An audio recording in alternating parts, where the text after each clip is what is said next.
Ora mwanangu jitu. Ngoja dingi Chugali ile babla. Kama kawa mwanangu inakuwa ni gani asi? Hapa nyumbani kwetu fresh tu poa. Ila dingi asi afadhali nimekukuta kabisa dingi la asi. Unajua nini babu? Mama Lamasa amenipigia leo limatengelengelea hapo kati. Aise kidi kankili anaumwa kinoma chale yangu. Yaani kidi anaumwa ile yani. Sasa chamseke dingi hapa nilichokuja hapa babla. Hata likaa kitu baba.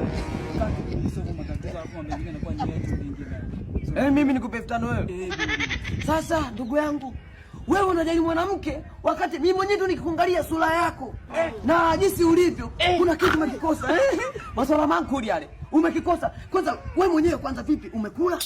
Dingi hapo umegusa eneo lenyewe. Lakini sasa dingi sijala. Basi ndugu yangu basi.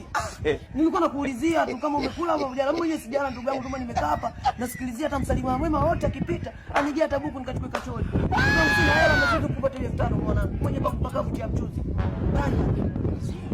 Balidi wanachuga. Nasalimia mtoto. Allah.